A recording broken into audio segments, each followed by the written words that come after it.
네, 오늘은 십자가 읽기라는 제목으로 말씀을 나누고자 하는데요. 가장 먼저 위에 있는 우리 말씀 함께 읽고 시작하도록 하겠습니다. 함께 읽겠습니다. 시작.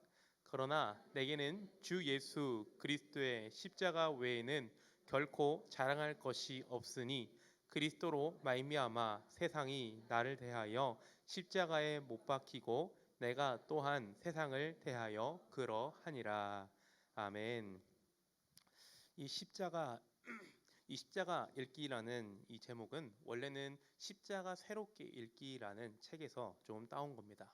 근데 왜 새롭게를 뺐냐면요. 우리가 십자가를 새롭게 읽을 것이 아니라 우리는 늘 십자가를 묵상해야 하기 때문에 새롭다는 것은 새로워야만 우리가 십자가를 읽는 것이 아니라 우리 마음에 늘 십자가를 묵상하자라는 그러한 의도로 좀 십자가 읽기라고 지어봤습니다. 첫 번째 챕터는 왜 또 십자가인가라는 내용인데요. 기독교 역사상 가장 문제가 많았던 교회는 어떤 교회일까요? 한번 마음속으로만 좀 생각을 해보셨으면 좋겠습니다. 입으로는 꺼내지 마시고요. 성경에서 가장 많은 문제를 가지고 있던 교회는 바로 고린도 교회입니다. 고린도 교회입니다. 이미 교회에서 일어날 수 있는 상당 부분의 문제가 2000년 전에 고린도 교회에서 발생하였습니다. 고린도 교회 성도들은 바울파, 아볼로파, 게바파, 그리스도파 서로 나뉘어서 싸웠으며 그들 중에는 음행하는 자들도 있었으며 우상 숭배하는 자들 그리고 우상의 제물을 먹을 수 있는가로 논쟁하기도 하였으며 성령의 은사를 받았다고 하는 사람들이 서로 자신들의 은사가 특별하다라고 자랑하며 다른 은사를 우습게 보기도 하였습니다. 분열, 다툼, 시기, 차별, 음행, 우상숭배, 비난, 고소 등 각종 문제가 가득한 교회의 상황을 듣고 사도 바울은 펜을 들었고 이들의 문제에 하나하나 가장 적절하면서도 성경적인 해결책을 제시해 주었습니다. 그런데 이 모든 해답은 하나의 기초 위에서 문제의 해답을 내리기도 하였습니다. 아니, 내렸습니다. 두 원리를 편지의 시작과 끝에 배치해서 모든 문제를 감싸게 하였습니다. 두 원리는 십자가와 부활입니다. 두 원리는 십자가와 부활입니다.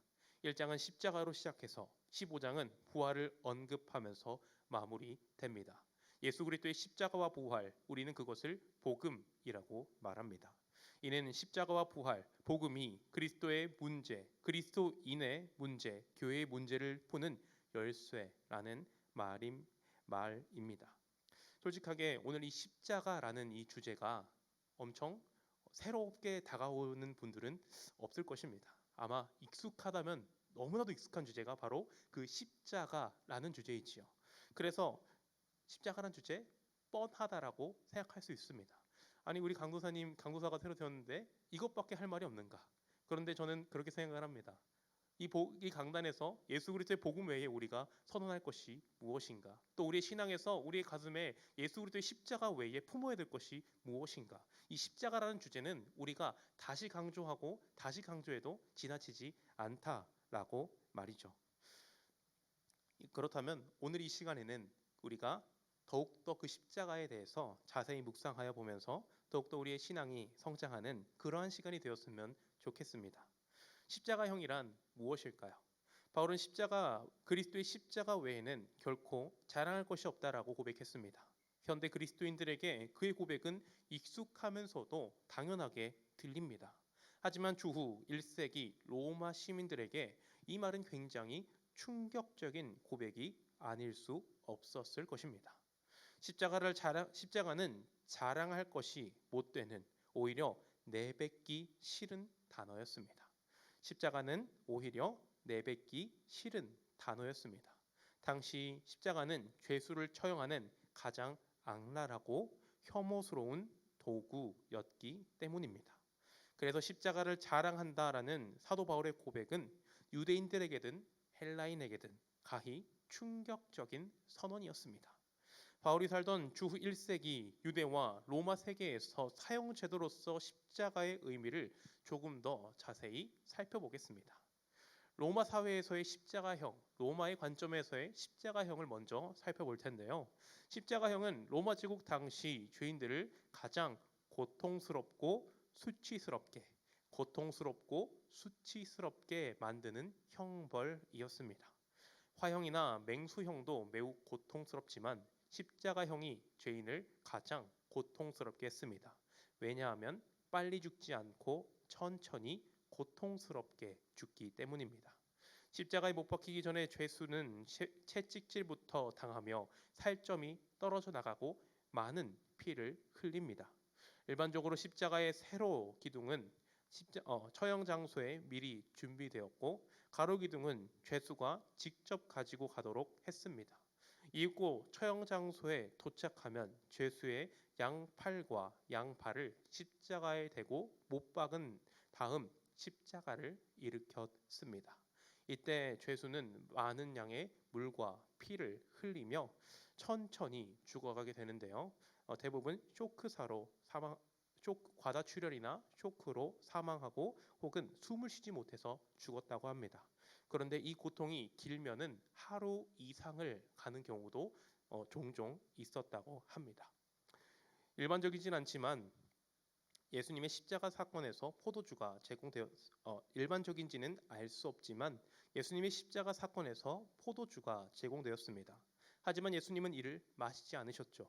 왜냐하면 쓸개를 탄 포도주는 고통을 감해주는 일종의 마취 기능을 하는데 예수님은 자신이 받은 고통을 줄이지 않고 온전히 담당하기 원하셨기 때문입니다. 온전히 담당하기 원하셨기 때문입니다. 하지만 십자가 위에 계실 때 제공된 신포도주는 받으셨습니다.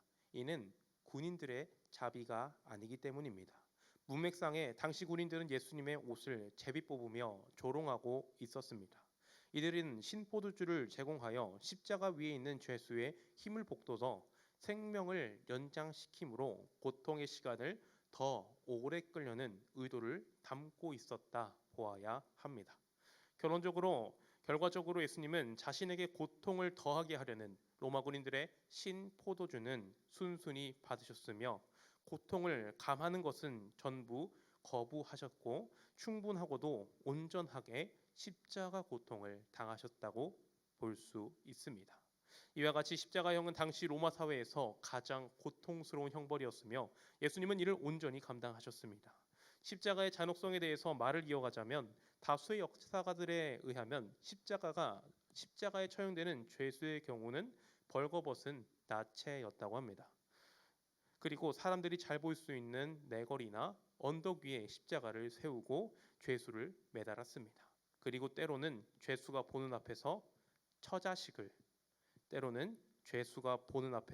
처자식들을 처참하게 고문해 죽이기도 하였습니다. 뿐만 아니라 십자가에서 처형당한 죄수의 시신은 매장을 거부당했으며 그리하여 시신을 새가 쪼아먹거나 다른 짐승이 찢어 먹었습니다. 이런 이유로 로마 제국 시민들은 십자가형을 혐오했고 십자가를 언급하는 것조차 꺼려했습니다. 십자가형의 잔혹함과 모욕 때문에 불길하게 여긴 것이죠. 심지어 재판정에서 십자가형을 선고할 때도 십자가라는 말을 사용하지 않고 에둘러 표현했습니다. 그를 불길한 나무에 매달라라고 선언한 것이죠. 주전 3세기부터 이러한 십자가는 노예나 매춘부들의 상스러운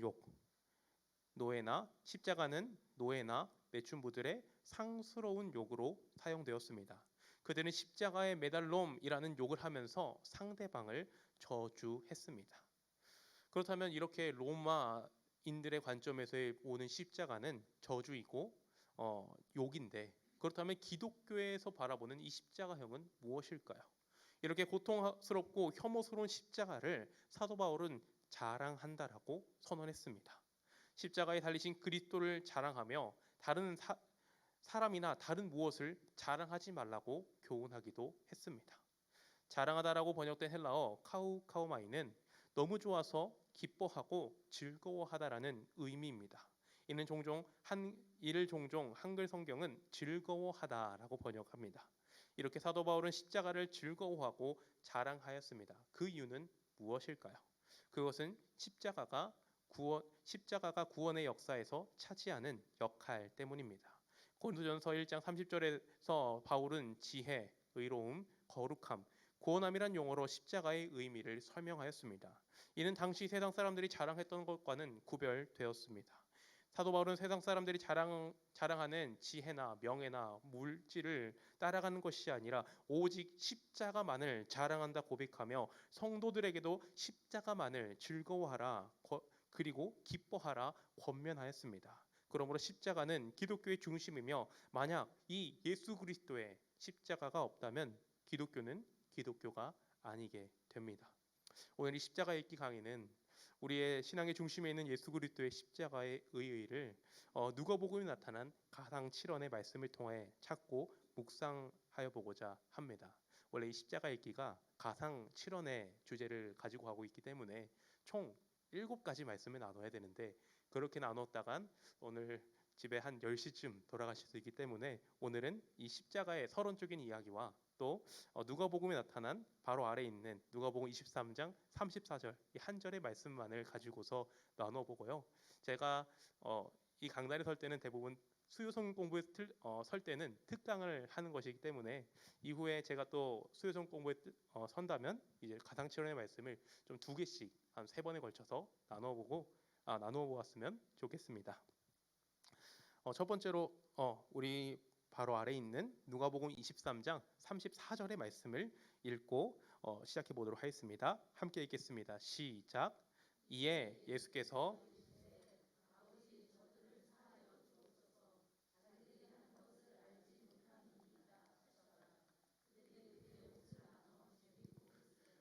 아멘.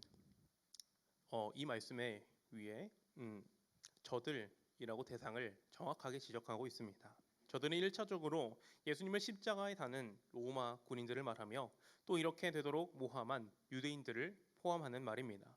따라서 저들은 유대인과 이방인을 포괄하는 모든 죄인들을 암시합니다. 유대인과 이방인들을 포함하는 모든 죄인들을 암시합니다. 죄사함은 예수님의 사역의 목표였고 핵심 사역이었습니다. 그분의 사역의 절정인 십자가에서도 죄 용서를 위하여 기도하였습니다. 이런 의미에서 예수님의 십자가는 용서의 십자가입니다. 그렇다면 용서의 그 의미는 무엇일까요? 개역개정 성경에서 사하다, 또 사하다는 이제 우리말로 용서하다라고 번역된 헬라어 아피에미는 원래 기본적으로 자유롭게 하다, 해방시키다, 보내다라는 의미를 가지고 있습니다. 죽은 나사로가 살아나 자기 몸을 둘러싸고 있던 배로부터 자유롭게 될 때 이 단어가 사용되어집니다. 죽은 나사로가 살아났을 때 풀어 놓아 자유롭게 다니게 하라라고 예수님께서는 말씀하십니다. 이 다니게 하라의 헬라어 원문을 직역하면 자유롭게 다니게 하라입니다. 이런 의미를 지닌 아피에미가 가상칠언 방금 저들의 죄를 사하여 주옵소서 사하다에 똑같이 사용됩니다. 따라서 용서란 사람의 죄를 그로부터 떼어 보내는 것입니다. 그 사람을 죄로부터 자유롭게 하는 것입니다. 그래서 그를 죄에 대한 책임이나 형벌로부터 자유롭게 합니다. 그래서 그를 죄에 대한 책임이나 형벌로부터 자유롭게 합니다. 죄에는 책임이 따르고 책임에는 그에 맞는 형벌이 따릅니다. 그런데 용서받는 것은 그 모든 죄와 책임과 형벌로부터 자유롭게 되는 것입니다. 이런 용서의 의미를 가지고 우리가 이제 누가복음에 나타난 이제 예수님의 사역과 그 말씀에 입각하여 보기를 원하는데요. 마가복음에 나타난 예수님의 사역의 시작은 마태복음과 마가복음과는 조금 다릅니다. 마태복음이나 마가복음에 따르면 예수님은 공생의 사역을 시작하시면서 가장 먼저 천국, 하나님 나라를 이야기하셨습니다. 그런데 누가복음에서는 이와 달리 희년을 선포하셨습니다. 누가복음에서는 이와 달리 희년을 선포하셨습니다. 예수님은 나사렛 회당에 들어가셔서 이사야서 61장 1절에서 2절의 말씀을 읽고 말씀하셨습니다. 제가 읽자면 주의 성령이 내게 임하였으니 이는 가난한 자에게 복음을 전하게 하시려고 내게 기름을 부으시고 나를 보내사 포로된 자에게 자유를 눈먼 자에게 다시 보게 함을 전파하며 눌린 자를 자유롭게 하고 주의 은혜의 해를 전파하게 하려 하심이라 하였더라. 아멘. 여기에 나오는 주의 은혜의 해가 바로 희년입니다. 마태복음이나 마가복음의 천국 개념처럼 누가복음에서는 희년이 중심 주제를 이루며 누가복음에서 십자가로 걸어가신 예수님은 희년을 우리에게 주시기 위하여 십자가의 길을 걸어가시는 예수님임을 기억하며 우리는 보아야 할 것입니다. 헬라어 구약 성경인 70인경은 희년을 아페시스라고 번역하였습니다. 이는 앞에 용서의 의미에서 함께 본 아피에미의 명사형으로 아페시스는 자유롭게 하다, 해방시키다를 뜻합니다. 그러므로 희년은 자유의 해, 해방의 해, 용서의 해입니다. 누가복음에 의하면 예수님은 희년을 실현해 우리에게 자유를 주시기 위해서 오셨습니다. 나사렛 회당에서 이사야의 말씀을 읽으신 이후에 이 글이 오늘 너희 귀에 응하였느니라 라고 말씀하셨습니다. 예수님 안에서 희년이 성취된다라는 의미이며 그 중심에는 십자가가 있습니다. 십자가에서 죄와 책임과 형벌로부터 우리는 자유롭게 됩니다. 그러므로 예수님의 십자가는 희년을 위한 십자가입니다. 레위기 25장에는 희년 제도에 대한 자세한 설명이 있습니다. 이스라엘은 7년마다 안식일을 지키고 50년마다 희년을 지키도록 명령받았습니다. 안식년을 통해 이스라엘은 땅의 주인이 하나님이심을 고백하고 자신들의 노동이 아니라 하나님을 신뢰하는 법을 배우게 됩니다. 그리고 희년은 안식년의 안식년입니다. 이스라엘은 50년째 되는 해 7월 10일에 뿔나파를 불며 희년을 시작합니다. 그 해를 거룩하게 하고 모든 백성을 위해 자유를 공포합니다.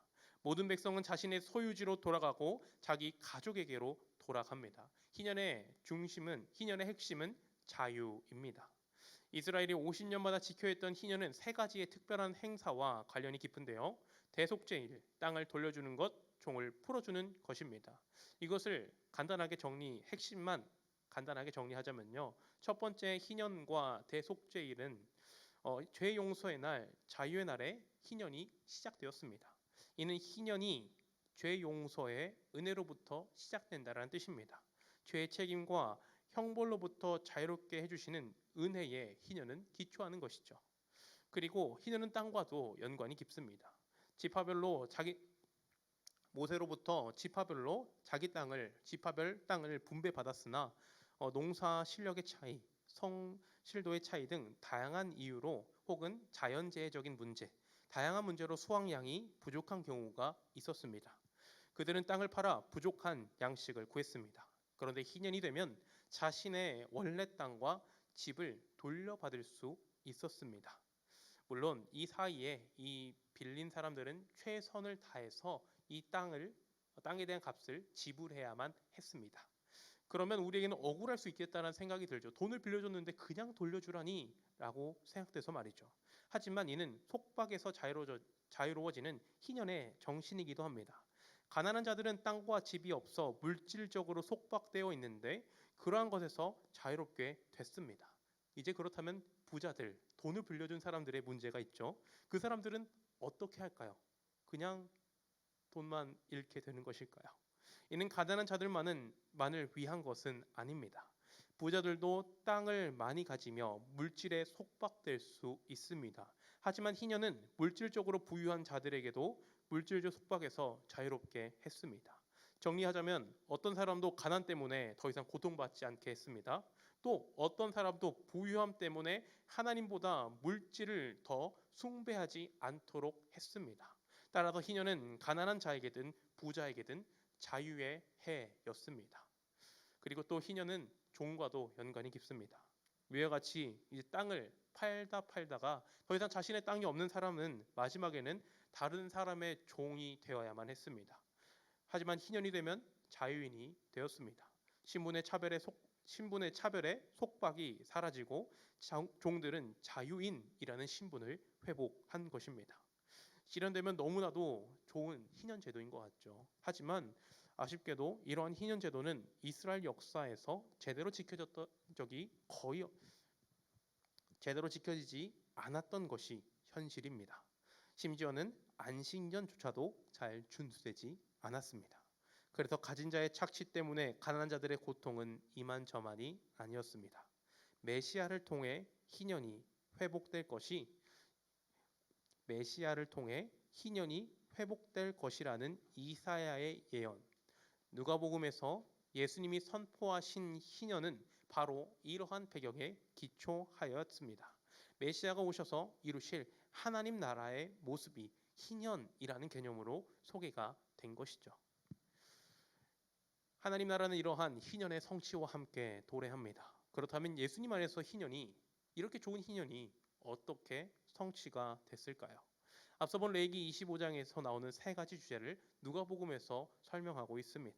죄의 속박에서부터의 자유입니다.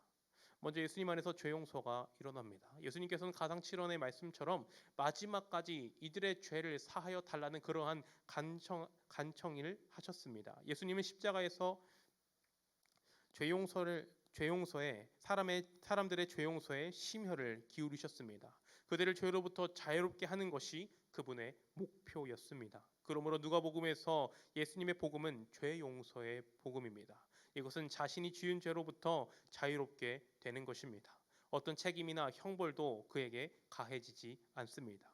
왜냐하면 예수님이 모든 책임을 안고 십자가에서 그 형벌을 감당하셨기 때문입니다. 이런 말씀을 들으면 가끔씩 그러한 우리 청년들 몇몇은 질문을 합니다. 그러면 저는 막 살아도 되는 것인가요? 그러한 내용은 뒤에서 우리가 함께 좀 더 나눠보도록 하겠습니다.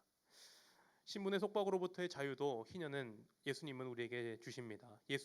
죄 용서의 은혜가 임하고 죄의 속박으로부터 자유롭게 된 사람은 먼저 자신의 신분의 속박에서 자유롭게 됩니다.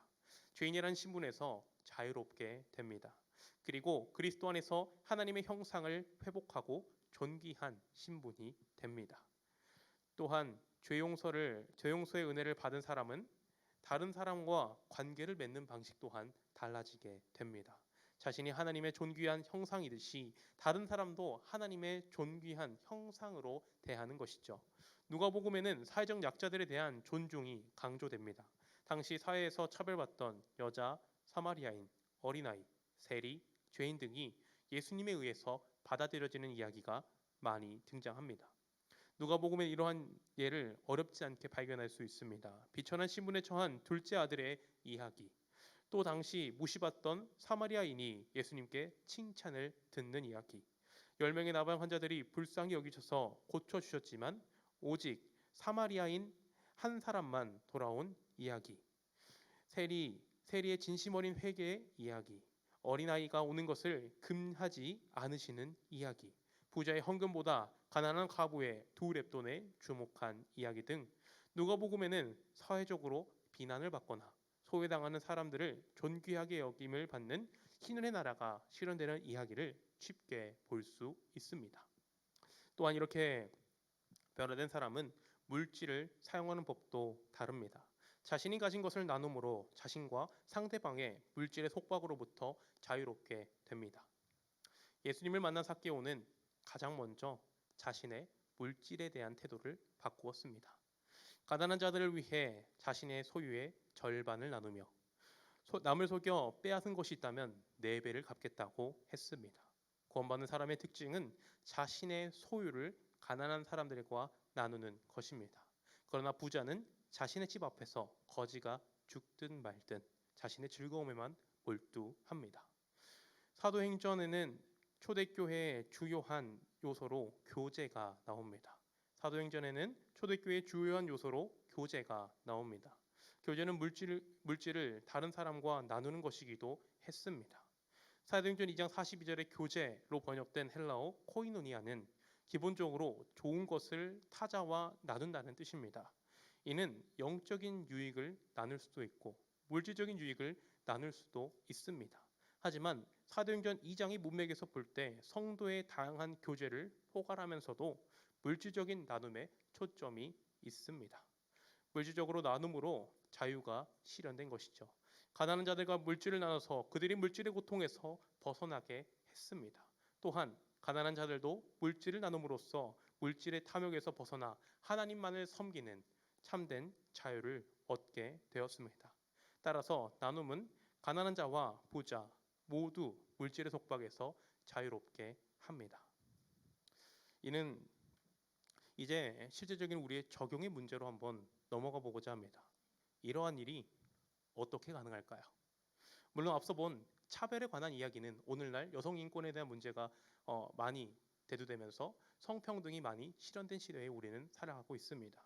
그 외에도 어린아이를 존귀하게 대하며 귀하게 여깁니다.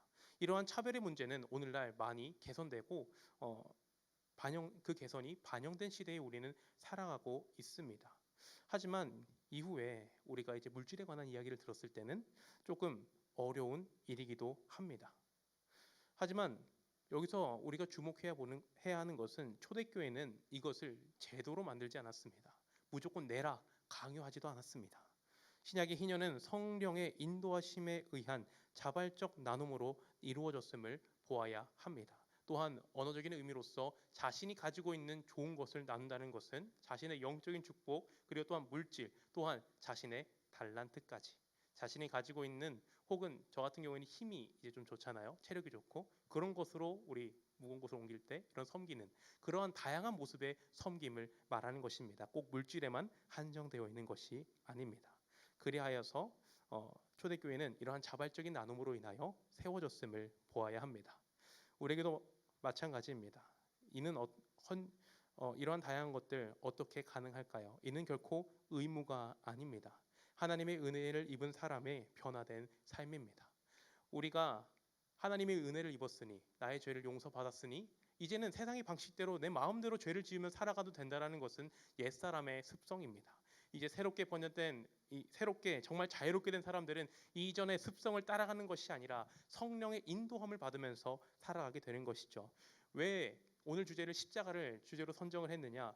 우리가 더욱더 예수를 닮아가는 정말 성령의 인도함을 받는 삶을 살기 위해서는 이러한 십자가가 우리의 가슴에 더욱더 새겨져야 한다고 생각하기 때문입니다. 우리가 예수 그리스도의 그 은혜가 우리 안에 더욱더 충만할 때 우리는 죄를 따라가는 옛 습성대로 따라가는 것이 아니라 예수 그리스도께서 보내신 성령 하나님을 따라가는 그러한 삶을 살 수 있는 줄로 믿습니다. 그리하여 의무적인 나눔이 아닌 자발적인 나눔의 자리로 우리는 나아가게 되는 것이죠. 바라기는 우리 성도님들이 정말 그 십자가를 더욱더 가슴에 새김으로 정말 그 자발적인 그 나눔의 현장으로 나아가기를 소망합니다. 나눔과 섬김의 자리로 나아가기를 소망합니다. 마지막으로 금산교회 이야기를 나누고 마무리하고자 합니다. 경상남도 진주 출신으로 금산에 흘러들어온 청년 이자익이 있었습니다. 이자익은 지주 조독삼에 의해 머슴으로 고용되었습니다. 당시 조독삼은 선교사님의 지도를 받아 신앙생활을 했으며 교회당 건립을 위해 자신의 땅을 교회에 헌납하기도 하였습니다. 이윽고 자신의 머슴이던 이자익을 전도해 금산교회에 출석하게 했습니다. 어느 날 영수라고 하는 평신도 지도자를 뽑는 공동의회를 개최했습니다. 그런데 모두가 조독삼이 될 것이라고 예상했지만 그 모두의 예상을 깨고 머슴 이자익이 영수로 당선되었습니다. 나이도 많고 지주라는 사회적 위치도 있고 또한 교회당 초소를 헌납한 조독삼이 떨어진 것입니다. 반면 나이도 어리고 머슴이고 현지인도 아니고 외부에서 흘러들어온 이자익이 당선된 것입니다. 이를 들은 성도들은 놀라 웅성거리고 있었고 조독삼이 발언권을 얻어 앞에 나가서 다음과 같이 말하였습니다. 우리 금산교회 성도들은 오늘 참으로 대단한 일을 하셨습니다. 우리 집의 머슴으로 일하는 이자익은 신앙이 훌륭하여 능히 영수로서 역할을 잘할 수 있을 것입니다.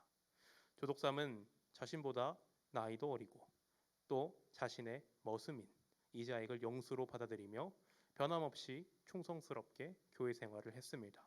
그리고 얼마 후 조독삼도 영수로 뽑혔는데 이제는 젊은 이자익을 신학교로 보내 금전적인 지원을 아끼지 않았습니다.